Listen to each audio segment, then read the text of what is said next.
Y admito a todos.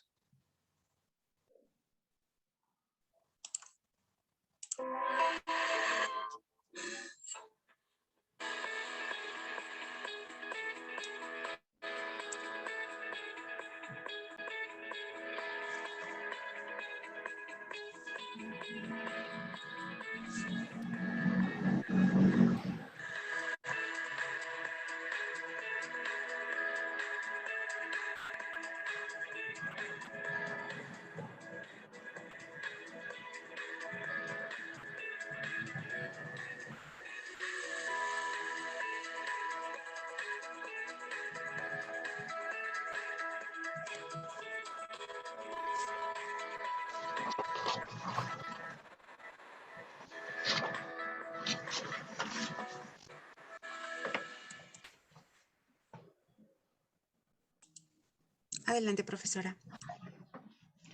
Buenas tardes con todos y todas. Bienvenidos al Foro de Investigaciones de Pregrado de Estudios Generales Ciencias en el marco de este encuentro de investigación, innovación y creación de la Pontificia Universidad Católica del Perú, versión 2021. Bueno, he sido designada para presentar estos 3 trabajos que se van a presentar en el foro, que son resultados que fueron premiados en el primer concurso de iniciación a la investigación en estudios generales ciencias en el año pasado. El objetivo principal de este concurso era brindar, digamos, un primer acercamiento a los estudiantes de estudios generales ciencias de los primeros ciclos con algo que deben de tener siempre presente en su vida profesional, que es la investigación. En este concurso, los alumnos desarrollaron los pasos básicos de una investigación y presentaron sus resultados con la debida rigurosidad científica, detallando el marco teórico, los objetivos, la hipótesis, la metodología, etc. ¿No? Y realmente fue muy grato poder revisar los productos que ellos entregaron luego de los meses que estuvieron trabajando en ellos y que gracias a la orientación de sus docentes orientadores en cada uno de los casos, pues pudieron presentar propuestas bastante innovadoras, bastante creativas y sobre todo actuales, de investigación aplicada, básicamente. Bueno, se han seleccionado entonces solamente 3 de estas propuestas ganadoras del concurso, con diversas temáticas de investigación científica aplicada, que estoy segura que van a motivar a los alumnos de estudios generales ciencias y en general a todos los alumnos de pregrado a comenzar en este grato camino que tienen los investigadores, sobre todo que es alimentado por la pasión que tienen por la ciencia. Bueno, los 3 expositores van a tener 10 minutos para presentar sus trabajos y luego de esto se tendrá un tiempo común para realizar las preguntas. Sin embargo, si es que alguien quiere formular alguna pregunta, por favor, siéntase libre de hacerlo por el chat de Zoom, que luego ya la transmitiremos al final en el momento destacado para esto. Bueno, y sin más, entonces quiero presentar al primer expositor de hoy, que es Fernando Córdoba Mariños. Él es estudiante de física, ahora ya está en facultad. Cuando realizó la investigación estaba en pregrado, que justamente nos va a conversar sobre un tema muy importante, o una forma de investigar muy importante y que ahora es fundamental, ¿no? Tener el hecho de una investigación multidisciplinaria, ya que el equipo que él, el trabajo que presentó fue realizado por alumnos de diversas especialidades de física y de química. Y esto bajo la orientación del doctor Javier Nakamatsu. Bueno, Fernando, entonces te dejo, tienes 10 minutos para presentar el tema titulado Aplicación de los polímeros antivirales en el recubrimiento de mascarillas como protección de infección en el SARS-CoV-2. Adelante, Fernando. Sí, muy buenas tardes con todos los presentes. En esta ocasión tengo el privilegio de poder representar a mi grupo, conformado por Gabriel Espinosa, Daniel Guamán y quien les habla, Fernando Córdoba, y como se mencionó, que tuvimos como asesor al doctor Javier Nakamatsu. La investigación presentada a Estudios Generales Ciencias en el 2020, la cual tiene como título Potencial aplicación de polímeros antivirales para el recubrimiento de mascarillas como protección contra la infección por SARS-CoV-2. Ahora, antes de profundizar en la investigación, es importante saber más o menos cómo esta se planteó y se llegó a dar. Primero tuvimos que pensar en una problemática. Y el año fue el 2020. La coyuntura daba para hablar más sobre el COVID-19. Fue una enfermedad que, en lo personal, algo antes nunca visto. La cantidad de casos en el Perú se disparaban, que empezaron de unos pocos a millones en tan solamente un año. Si bien ahora ya tenemos mucha más información sobre el COVID, hemos pasado por al menos 2 olas en nuestro país, y fue un tema de interés que a mi grupo le llamó bastante la atención como para trabajar al respecto. Definitivamente no teníamos el conocimiento de un doctor o de alguien que está estudiando en maestría, mucho menos teníamos laboratorios o equipos ostentosos. Así que pensamos cómo podríamos ayudar desde la cotidianidad, y lo que decidimos fue empezar a examinar e investigar, bueno, totalmente investigar, examinar y leer y ver qué sugerencias o redirecciones podríamos dar a diferentes papers que vayamos encontrando en fuentes académicas, como una pequeña review. Y efectivamente decidimos enfocarnos en algo más específico, para ser exactos, sobre las mascarillas. Para esa época, si bien ya habían mascarillas más sofisticadas, la mayoría de gente, mucha gente seguía utilizando mascarillas de tela, algodón, las cuales eran ineficientes para combatir los aerosoles, el cual es el medio por el cual se propagaba el virus. Y quisimos darle un enfoque relacionado con polímeros, que como una definición práctica, los polímeros son un grupo de materiales que se forman por la unión de monómeros, que son pequeñas unidades moleculares, y se convierten en unidades repetitivas, los cuales se les pueden denominar como eslabones de largas cadenas. Y sus propiedades físico-químicas van a depender de la cantidad y de las características de los monómeros que lo compongan, y los tipos de enlaces químicos que hayan entre estos. Y ahora, nosotros queríamos de cierta forma añadirlos a las mascarillas, ya sea como superficie o como recubrimientos. Y la lista que presentamos fue la siguiente: de polímeros con grupos de amonio cuaternario, el polietilenimina o el PEI, los polímeros fotosensibles PS o el politetrafluorietileno, el PTFE, el HTCC, y algunos aditivos que se encontraban dentro del desarrollo de algunos de estos polímeros. En este caso vamos a mencionar solamente los que están resaltados por la cantidad de tiempo que tenemos, aunque también se harán algunas menciones sobre los aditivos dentro de estos. Empecemos por los polímeros con grupos de amonio cuaternario. ¿Cómo funcionan? En su estructura general, como pueden ver en la imagen, el átomo de nitrógeno cargado de forma positiva, como se puede apreciar, disculpen, atrae otras partículas cargadas. Algunas membranas virales tienen cargas parciales, por ello son atraídas, y los grupos alrededor del átomo, usualmente cadenas largas de carbono, pueden ejercer esfuerzo de corte y romper la superficie del virus. Por ejemplo, se ha sintetizado el QuAD-NPU, el cual es un derivado del amonio cuaternario, y se ha visto utilizado en las mascarillas del N95. ¿Y qué podemos obtener de esto? Se ha demostrado que permite desactivar un virus con membrana de manera selectiva. Esto se probó con el virus del H1N1 de la influenza, y la reducción de la carga viral fue de 4 veces órdenes de magnitud. Algo realmente bastante impresionante. Algo que acaba de destacar es que ¿a qué favorece esa actividad de estos polímeros? Básicamente a 2 cosas: a que tengan cadenas más largas y cargas positivas. Pues las cargas positivas, como se mencionó, atraían parcialmente al virus, y en cuanto a cadenas más largas, significa que iba a haber más esfuerzo de corte, y por lo tanto iba a ser más fácil romper la superficie del virus inactivándolo. Bien, ahora vamos a hablar del PEI o el polietilenimina.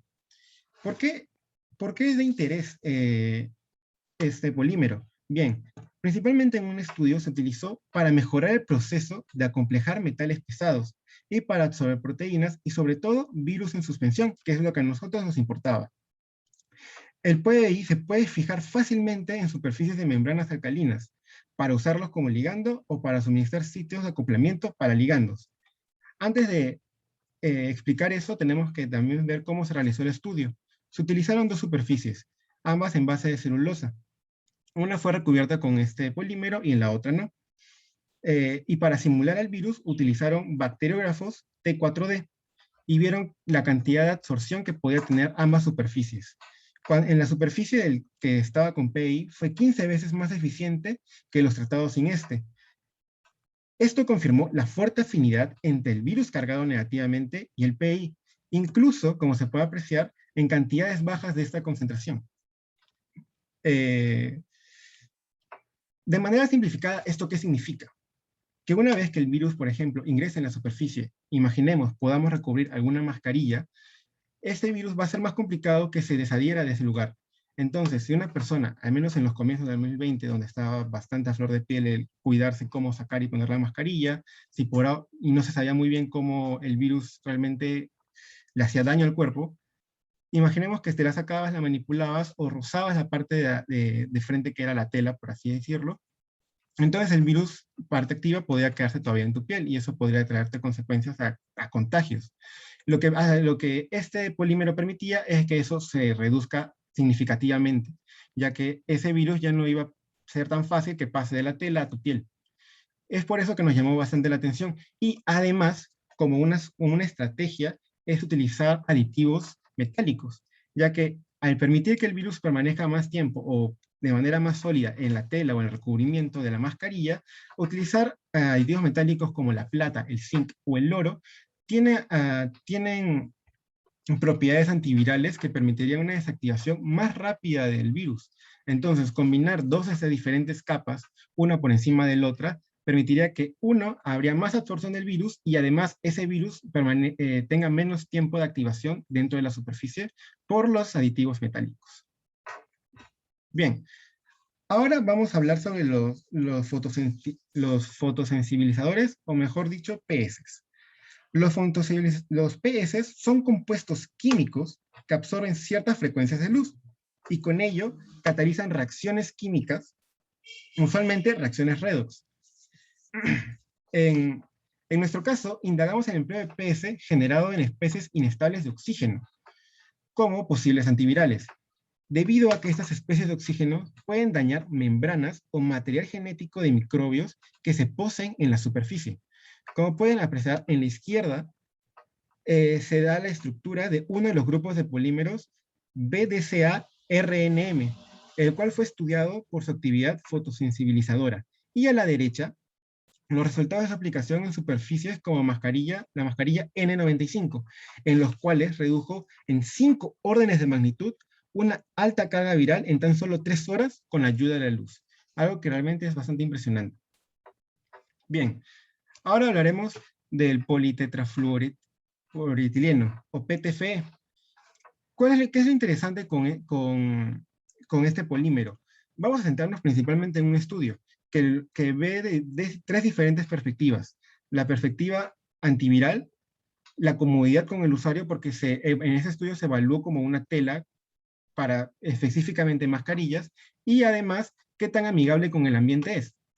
Bien, en un primer momento se analizaron 4 muestras. La muestra A, por ejemplo, es una mascarilla 100% de algodón, como acá pueden apreciar las 4 diferentes muestras, pero lo importante realmente es que la muestra D es la muestra que está 100% tejida, es la única muestra que tiene al PTFE y está 100% tejida a base de este.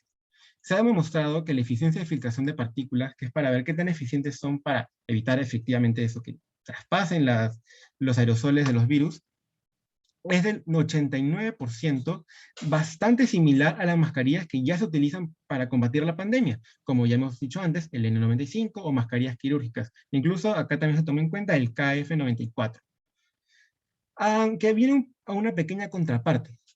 Y acá viene lo primero, que es la permeabilidad al aire. En cuanto es menor sea el número, significa que más sencillo va a ser respirarlo. Y si bien la muestra D es la que más permeabilidad al aire tiene, o sea, más dificultad de respirar podamos presentar, dentro del estudio se remarca que realmente no es tan significativo, que aún va a ser posible respirar de una manera cotidiana sin realmente sin realmente ser una molestia. Y pueden preguntarse, ¿por qué es tan importante entonces? ¿Por qué le estamos dando prioridad a este polímero si tenemos mascarillas que son igual de útiles y además son más cómodas para la calidad humana? Bien, básicamente porque son mucho más amigables con el ecosistema, ya que en el estudio se hizo lavado de esas mascarillas de 30 veces, sea, se lavaron 30 veces la mascarilla y de ahí al final volvieron a hacer la prueba de eficiencia de filtrado.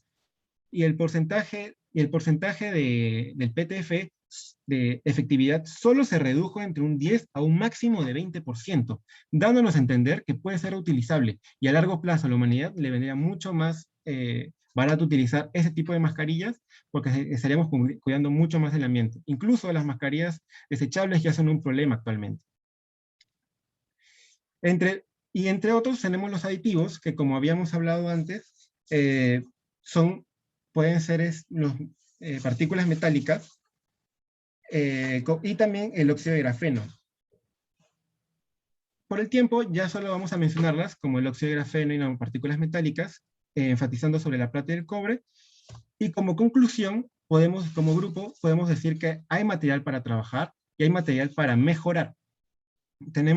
Podemos redireccionar las mascarillas, podemos mejorar la eficiencia de las mascarillas que tenemos hoy en día y sobre todo por la coyuntura actual, tenemos que ver de qué forma podemos también ser más amigables con el ambiente. La pandemia no es algo que va a terminar mañana y quizá el uso de mascarillas permanezca hasta un año más y la contaminación va a seguir en aumento. Incluso la eficiencia de estas puede verse en juego ahora con las nuevas variantes que han recomendado usar doble mascarilla. Entonces, darnos un tiempo para investigar al respecto puede ser bastante benéfico a futuro. Y no solo para esta pandemia, sino pueden aparecer otras epidemias, pandemias o situaciones de riesgo en un futuro. Muchas gracias. Bueno, muchas gracias Fernando y realmente muy interesante y sobre todo muy útil en estos tiempos tan complicados que tenemos de la pandemia para poder, digamos, mejorar y justamente con el tema de analizar, ¿no? Analizar bueno, imagino que toda la bibliografía que ustedes pudieron recopilar, sacar esta información tan valiosa que realmente debería ser compartida, ¿no?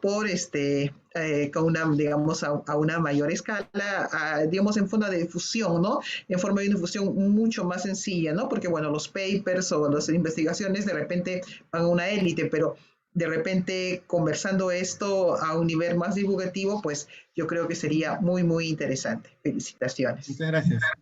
Bueno, entonces continuamos ahora con el proyecto que nos va a presentar la alumna Silvia Afán, ¿sí? De la especialidad de química. Silvia, bueno, es una estudiante muy activa, que se ha desempeñado como vicepresidenta de la Asociación de Estudiantes y Egresados de Química de la Pontificia Universidad Católica del Perú, y también en el capítulo estudiantil de la American Chemical Society en la PUC. Además, también ha sido representante en el Consejo de Estudios Generales Ciencias, que la recuerdo también ahí. Y bueno, en el ámbito preprofesional aún, porque bueno, en este momento ella ya está en facultad, en la especialidad de química, ha sido, bueno, asistente de investigación en el Laboratorio de Bioanalítica de la PUC. Es investigadora asociada como parte del programa de científicos jóvenes del Blue Marble Space Institute of Science. Es una institución orientada a explorar la vida en el universo y también empoderar a los futuros científicos. Asimismo, ha participado en el proyecto de interacciones de minerales con contenido de hierro con el ARN en la NASA Ames Research Center y actualmente es practicante en Pepsi, ¿no? Bueno, Silvia entonces nos va a presentar el día de hoy su trabajo Nanotecnología en Potencia, comunicando las estrategias para la desactivación del COVID-19 fuera de nuestro cuerpo, desarrollado bajo la orientación de la doctora Betty Galarreta. Bueno, adelante Silvia. Buenas tardes con todos. Gracias, profesora, por esa introducción y qué gusto volverla a ver aquí. A ver, ahora les comparto mi pantalla. Y bueno, no, para mí es un gusto estar acá. A ver, ya la pueden ver, ¿no? Sí. Y gracias sobre todo a Estudios Generales Ciencias, que me invitó a participar en este foro de investigación en pregrado, ¿no? Para contarles un poco sobre, más que nada, el proceso de cómo fue este proyecto Nanotecnología en Potencia, comunicando las estrategias para la desactivación del SARS-CoV-2 fuera de nuestro cuerpo, que por supuesto fue todo el proceso acompañado por la doctora Betty Galarreta, mi profesora, quien me estuvo asesorando, orientando en todo el camino, y gracias a ella esto no sería posible, así que también mis agradecimientos para ella. Así que sin más, comenzamos. Todo esto surgió, al igual que el proyecto de Fernando, ¿no? A raíz de la pandemia de COVID-19, que nos golpeó de una forma muy dura a todos, sobre todo a países como el nuestro, ¿no? Que no contaban con la infraestructura para controlar una situación como esta. Y vimos, ¿no? Que empezaron a proponerse soluciones desde todas las ramas de la ciencia, ¿no? Química, bioingeniería, ¿no? También las ingenierías, medicina, hasta con las ciencias sociales empezaron a colaborar de manera multidisciplinaria para tratar de controlar o mitigar las consecuencias de la pandemia y ver si de alguna forma podríamos regresar a la normalidad en algún momento, ¿no? Pero la pandemia también sacó a relucir un problema que seguramente ya muchos de ustedes habían notado antes. Empezaron a circular las fake news como nunca antes, y no había día que yo no me despertara con una cadena de WhatsApp, ¿no? Diciendo que el virus no existía, o por otro lado, quizás sí existía, pero había sido creado para insertarnos un chip, ¿no? Y controlar nuestra mente, y puede sonar muy alocado, pero de hecho conozco personas que pensaban de esa forma.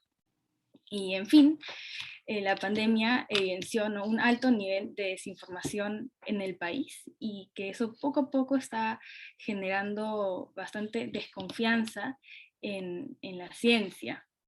Y no es algo ajeno a nosotros, ¿no? Lo vemos incluso en la televisión, cuando hay entrevistados que dicen, no sé, pues palabras bien imponentes o que suenan muy peligrosas, como la biotecnología, ¿no? La nanotecnología o el ARN mensajero para controlar o modificar nuestro ADN.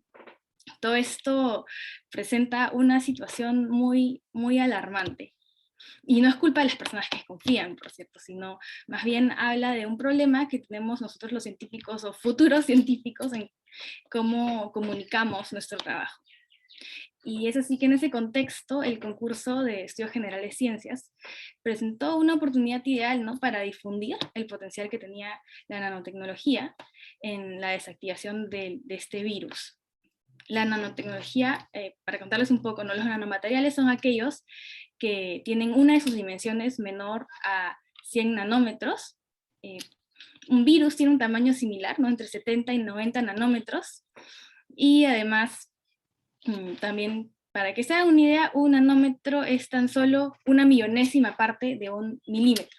Entonces, estas dimensiones muy pequeñas hacen que tengan unas propiedades físico-químicas, ópticas únicas que podrían resultar muy útiles para combatir la pandemia. Entonces, los objetivos principales que tenía con este proyecto era describir el funcionamiento de estas estrategias nanotecnológicas que se estaban desarrollando para combatir el COVID, pero de una forma mucho más entendible o accesible a una audiencia, un público que no necesariamente tuviera una formación en química o siquiera en ciencias, ¿no? Sino una persona común y corriente con su formación regular. Entonces, queríamos que sea accesible para todo el mundo. Y además, la nanotecnología puede aplicarse en varias etapas, ¿no? También en el tratamiento, en las vacunas, pero me centré principalmente en la prevención, porque de alguna forma es quizás más rápido o económico, quizás factible de aplicar a nuestra realidad nacional. Asimismo, divulgar los avances más recientes que se estaban dando y discutir una posible aplicación y distribución en el Perú, que es lo que nos interesaba sobre todo. En cuanto a la metodología, fue a través de una búsqueda bibliográfica en bases de datos especializadas, que son las que ven ahí abajo. De hecho, tenemos acceso a ellas con la universidad. Luego, con toda esta información, se hizo una síntesis de ella y una evaluación de su posible aplicación, ¿no? En el país, y finalmente la elaboración de un artículo científico de divulgación, que no es más que nada una pequeña revisión de literatura, pero escrita en un lenguaje mucho más familiar o mucho más amigable. Y pues en cuanto a los resultados, creo que fueron bastante satisfactorios, desde los aprendizajes y las habilidades que pudimos desarrollar, ¿no? Como presentar una propuesta de investigación por primera vez, realizar esta búsqueda de datos que les mencionaba en estas bases, y la redacción del artículo acerca de un tema tan relevante en ese momento y que todavía sigue siendo relevante, ¿no? El artículo que les menciono es el que ven a la derecha, pero que en realidad con la doctora Betty y yo pudimos mejorar y pulirlo después del concurso para presentarlo a la revista de química de la PUC.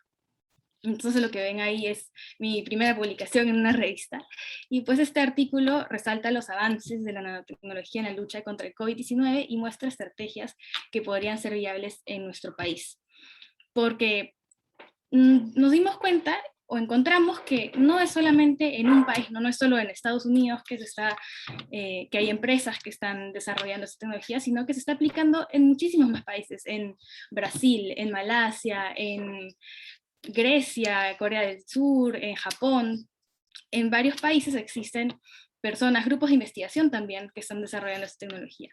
Incluso en el Perú, grupos de la San Marcos estaban desarrollando mascarillas con nanofibras, o en la UNI, grupos que estaban desarrollando indumentaria, ¿no? Vestimenta para el personal de salud con nanopartículas, de modo que sean más seguras, o incluso en la misma universidad, en la PUC, también había un grupo de investigación desarrollando recubrimientos con nanopartículas para superficies, ¿no? Entonces, como conclusión, podríamos decir que sí, la nanotecnología puede ser aplicada en estos equipos de protección personal, en superficies, ¿no? Como desinfectantes o en superficies nanoestructuradas, o también en filtros para aire, para agua.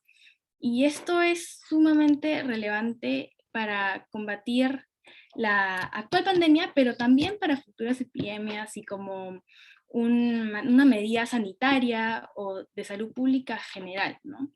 Pero sobre todo también es primordial fomentar la investigación en el país, la divulgación científica y el aprendizaje de la ciencia desde una edad temprana, ¿no? Y el objetivo de todo esto es que el público se vaya familiarizando con estos términos, que vayan teniendo un mayor conocimiento de estas tecnologías innovadoras, y que asimismo haya mayor aceptación del trabajo que realiza la comunidad científica, ¿no? Porque en realidad lo que queremos es generar mayores oportunidades para que podamos realmente con estas iniciativas tener un impacto en la sociedad y que no se quede solamente en la investigación, ¿no? Porque justamente todo esto es de investigación aplicada a una coyuntura como esta. Y de esta forma poder también traer soluciones a nuestra realidad y a nuestro país. Así que eso sería todo por mi lado, y solamente invitarlos también, si les interesa más un poco la investigación en sí misma, pueden escanear el código QR y revisar el artículo que presentamos en la revista de química, o también si lo buscan en Google como revista química PUC, les va a aparecer ahí para que lo puedan revisar. Muchas gracias. Muchas gracias, Silvia, y realmente ha sido una excelente presentación y bueno, felicitaciones también por tu primera publicación. Es muy importante que ya desde los primeros ciclos empiecen las publicaciones, porque poco a poco, bueno, es todo un proceso, ya seguramente te van a ir orientando, ¿no? Que van a ir afinando, a veces, bueno, cuando ya de repente presentas a una revista indizada, te lo van a rechazar, vas a tener que revisar y en fin, es todo un proceso de aprendizaje que todos los que de alguna forma publican y ustedes como alumnos, ¿no? Que están empezando e iniciando, digamos, este proceso de investigación, pues va a ser muy, muy bueno. Y sobre todo también con respecto al trabajo en sí, es también muy importante lo que han hecho de acuerdo a recopilar, digamos, toda la información y justamente tratar de consolidar todo esto en un artículo de divulgación. Tantas cosas, ¿no? Digamos que se podrían mejorar si es que el público estuviese más informado.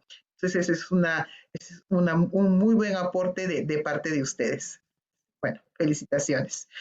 Bueno, debo también recordarle al público, si es que tuviese alguna consulta, pues no duden en hacerla por el chat, porque al final tendremos un tiempo para las preguntas.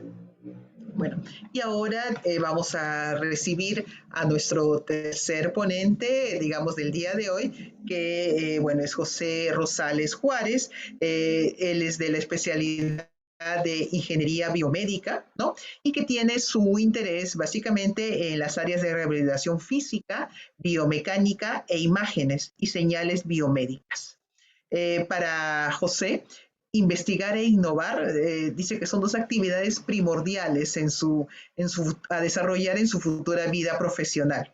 Bajo la dirección o la supervisión del profesor del área de biomédicas, Renato Mío Saldívar, ha podido poner en práctica lo que aprendió en estos primeros ciclos, ¿no?, de estudios generales ciencias, en sus primeros cursos, y junto con un equipo mixto de estudiantes de diversas especialidades y también de género, porque veo que en el equipo que he formado también habían mujeres, lo cual es algo bastante bueno.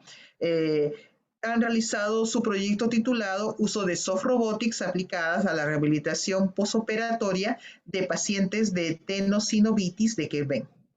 Es, bueno, una solución a un problema de salud que puede afectar hasta el 2% de la población laboral, he visto, ¿no? Porque justamente ahora que realizamos, digamos, actividades repetitivas, como estar escribiendo continuamente en el teclado, bueno, ¿no? Y nos dedicamos de repente más tiempo a hacer algún tipo de actividades más frecuentes, esto podría inclusive incrementar de repente tal vez este tipo de dolencia. Bueno, José está seguro entonces de que él está construyendo ya sus primeros pasos como investigador. Bueno, José, entonces, por favor, adelante. Muchas gracias, profesora. Sí, exactamente es lo que busco con esto, construir mis primeros pasos en el mundo de la investigación. Bueno, me vuelvo a presentar. Muy buenas tardes a todos los participantes, a todos los oyentes. Mi nombre es José Rosales, como ya me presentaron, y en esta oportunidad les daré a conocer un poco más acerca del trabajo de investigación que mi grupo y yo realizamos a mediados del año pasado. El trabajo, como ya bien lo mencionó la profesora, se titula Soft Robotics aplicada a la rehabilitación posoperatoria de pacientes de tenosinovitis de Quervain. Antes de empezar, me gustaría dar una pequeña explicación acerca de qué es la tenosinovitis de Quervain, cuáles son sus implicancias y cómo es que esta es tratada. La tenosinovitis de Quervain, o también llamada tenosinovitis de estiloides radial, consiste en la inflamación de la vaina tendinosa del abductor largo y el extensor corto del pulgar. Esto se debe a la excesiva fricción del tendón con su respectiva vaina debido a movimientos repetitivos y forzados de la mano al hacer movimientos de estrujar o aprender objetos. También está asociada a desviaciones cubitales y anualmente genera una gran cantidad de costos médicos requeridos para su tratamiento. Su tratamiento, en principio, consiste del uso de férulas y corticosteroides, reservando la intervención quirúrgica para aquellos pacientes que no muestren mejoría con el tratamiento conservador. Posterior a la intervención quirúrgica, es necesario que el paciente pase por un proceso de rehabilitación física, el cual consiste en movimientos suaves y precisos que serán realizados por el paciente con supervisión y algunas veces intervención de un profesional de la salud. Esto se puede traducir en un costo tanto económico como de recurso humano, además de que plantea la ya tan conocida posibilidad del error humano. Ante lo anterior, el equipo de investigación se planteó proponer un dispositivo con mayor eficacia frente a los métodos convencionales basado en soft robotics para ayudar con la rehabilitación posoperatoria de la tenosinovitis de Quervain. Antes de seguir con la disertación, creo que es fundamental dar una pequeña explicación acerca de lo que es los soft robotics, el término soft robots. Los soft robots o soft robotics es un término que se utiliza para identificar a robots con características no convencionales. Están hechos de materiales diferentes a los robots comunes, como por ejemplo silicona, los cuales les permiten realizar movimientos imposibles para los robots tradicionales. Esto les permite realizar operaciones muy complejas. Los soft robots ofrecen un mecanismo más poderoso para interactuar con el ambiente real de manera efectiva. Es por eso que muchas de sus aplicaciones actualmente están orientadas a la locomoción en ambientes no estructurados, el agarre robusto y eficaz de objetos, y lo más importante para esta investigación, la interacción directa y segura con los seres humanos. Por ejemplo, ahí podemos ver un soft robot que trata de pasar por esa rendija muy pequeña lo cual sería muy difícil para un robot convencional. Este hace movimientos que serían imposibles para los robots comunes gracias a su material.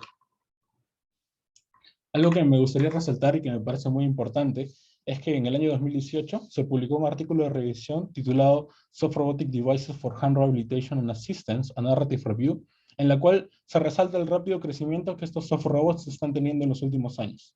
Ahora seguimos con la exposición.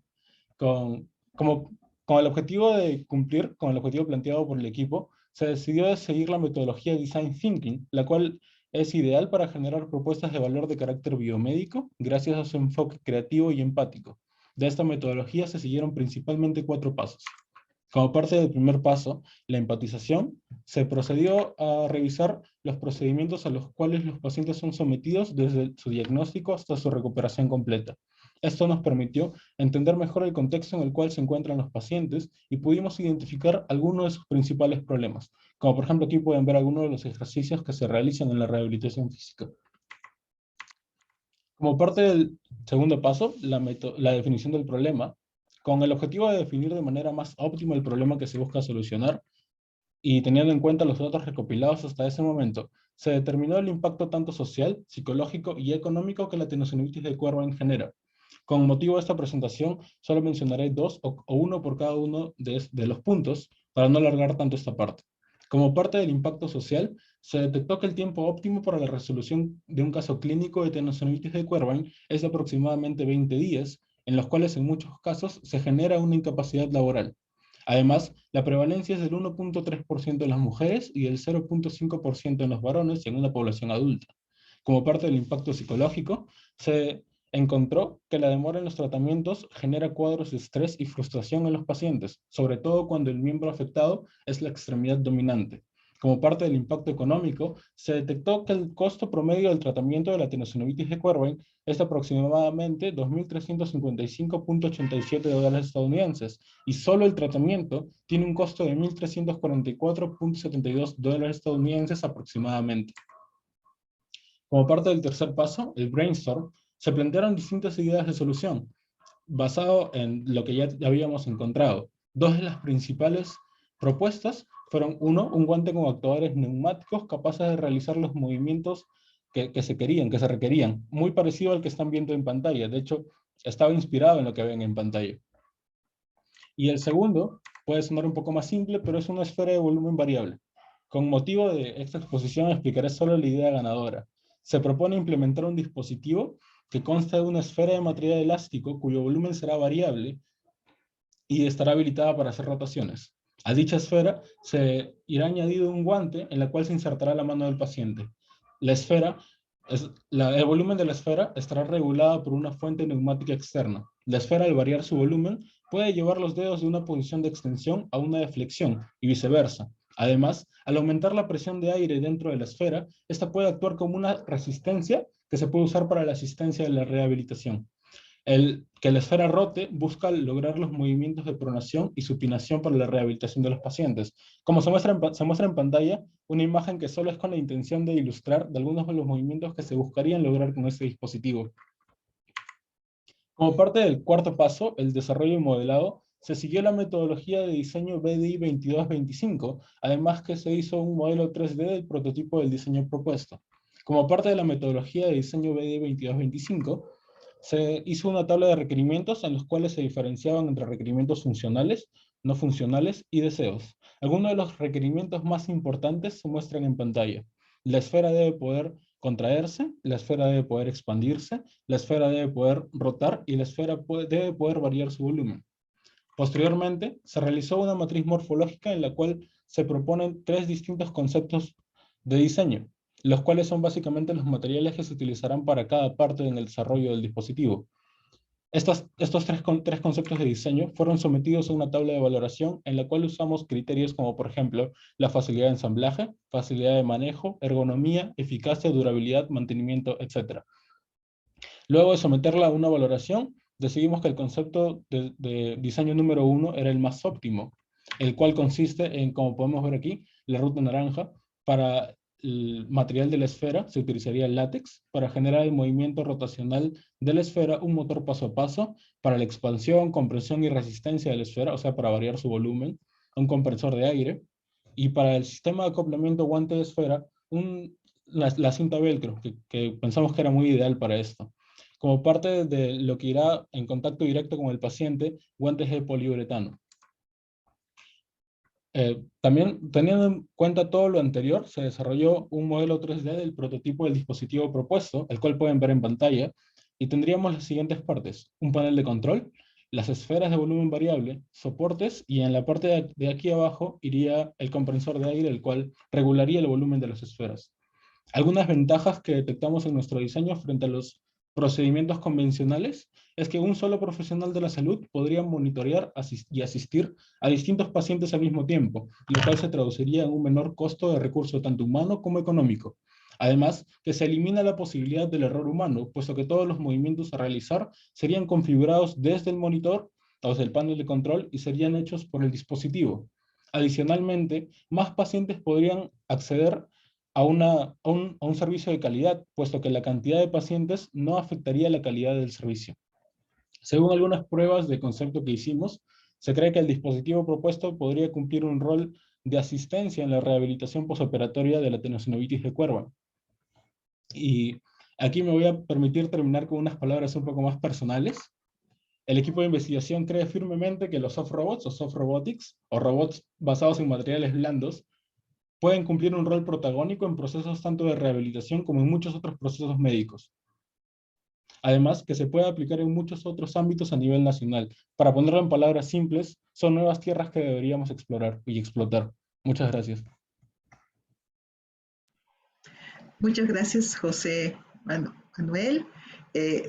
Muchas gracias. Realmente ha sido un tema bastante interesante, sobre todo porque a veces nosotros dejamos un poco de lado todos los problemas que vienen colaterales, digamos, debido a esta situación que estamos sufriendo por el COVID, ¿no? Entonces, este tema de, por ejemplo, de esta dolencia, ¿no? De esta tenosinovitis de Kerben, ¿no?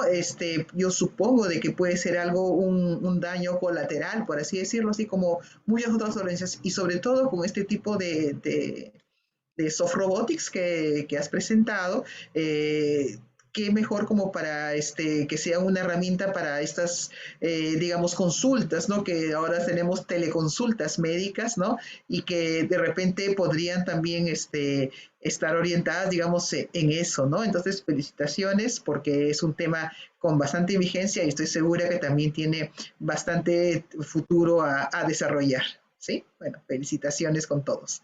Bueno, invito al público, entonces, si es que desea hacer alguna consulta. En realidad estamos un poquito con el tiempo bastante ajustado.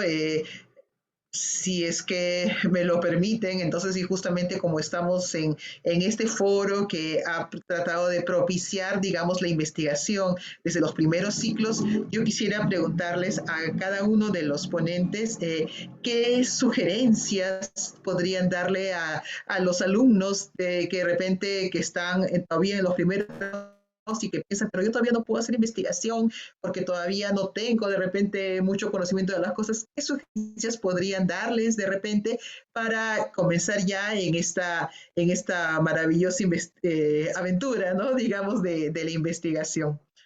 Los dejo a ustedes libres, como ya para terminar con esto, con el foro. Sí, si me permiten comenzar acá, pues creo que una recomendación que tendría sobre todo en química, porque no sé exactamente cómo funciona en las otras carreras, los profesores están muy abiertos a recibir alumnos incluso desde primeros ciclos en sus laboratorios, como para aprender y ayudar, pero bueno, en realidad lo que más haces es aprender. Y lo único que tienes que hacer es acercarte al profesor, escribirle un correo y decirle, ¿no?, que te interesa lo que está trabajando y si podrías ir un tiempo a visitar su laboratorio. De hecho, en química a veces hacemos ferias de los laboratorios de investigación para que los estudiantes los puedan conocer y puedan conocer los trabajos que se hacen. Y muchos de nosotros ya hemos pasado por esa experiencia de estar unas vacaciones o quizás también durante ciclo, yendo varias veces a la semana a aprender lo que se hace. Entonces, si realmente quieren saber o meterse más en la investigación, creo que esa es la mejor forma para comenzar puedes incluso hacerlo desde Cachimbo. Muy bien, gracias Silvia. Gracias. No Si me sé, permites Fernando. continuar. Sí, si Sí. me permite continuar, por el lado de las ingenierías, creo que es del mismo modo, los profesores están muy abiertos a todo tipo de consultas y a apoyarte en todo momento. Yo me sorprendí mucho cuando con un solo correo un profesor accedió a asesorarme en un proyecto como este. Eh, una frase, me gustaría dejarles una frase que me dejó el director de la carrera del estudio, Ingeniería Biomédica, que era: tú no empiezas a ser ingeniero cuando terminas tu carrera, sino empiezas a construir tus pininos desde que estás en la carrera. Empieza a hacer ingeniería desde el día de hoy, empieza a innovar desde hoy, no esperes terminar para hacerlo. Y ese es el camino que busco yo recorrer. Muy bien. Qué bien, José Manuel. Felicitaciones. Bueno, además de resaltar todo lo que mis compañeros han dicho, que es la verdad bastante importante, lo que yo podría decir es que no tengan miedo. Al menos yo me he ido por la parte de física. Si bien nunca he sido un buen alumno de química en sí, nunca fui el mejor. Entonces, hay términos que a mí me asustaban cuando empecé a leer papers de química. Y decía, ¿qué es esto? No lo entiendo. Y mucha gente, cualquiera puede pensar que como no entiendo, no me voy a atrever a hablar o investigar al respecto. Cuando la realidad es un poco diferente. Si bien no vas a, si tienes, como mencionó mi compañera Silvia, los profesores, en este caso el profesor Javier Nakamatsu, por ejemplo, fue de bastante ayuda. Entonces, la investigación, leyendo varios papers, tratando de buscar las definiciones por tu propia cuenta, ayuda bastante a aprender. Yo siento que aprendí bastante y pude dar la talla para al final entender estos papers o nomenclaturas que al principio me daban miedo, y no solo eso, sino también entrelazarlas con otra información y al final presentar un trabajo y exponerlo. Es básicamente no tengan miedo a pedir la ayuda a los profesores, como han dicho, o atreverse a agarrar un tema al que sientan que no van a poder, porque es más que nada, más que nada yo siento que es dedicación y constancia. Es así, muy bien. Gracias Fernando, gracias José Manuel, gracias Silvia por participar en este foro, felicitarlos nuevamente por sus trabajos, incentivarlos a que sigan con investigación interdisciplinaria, porque eso también enriquece bastante, digamos, el avance, ¿no? En los diferentes proyectos. Y bueno, agradecer a todos por su presencia. Muchas gracias. Gracias. Gracias a Gracias, ustedes. Muchas gracias. profesora. Hasta luego. Hasta luego con todos.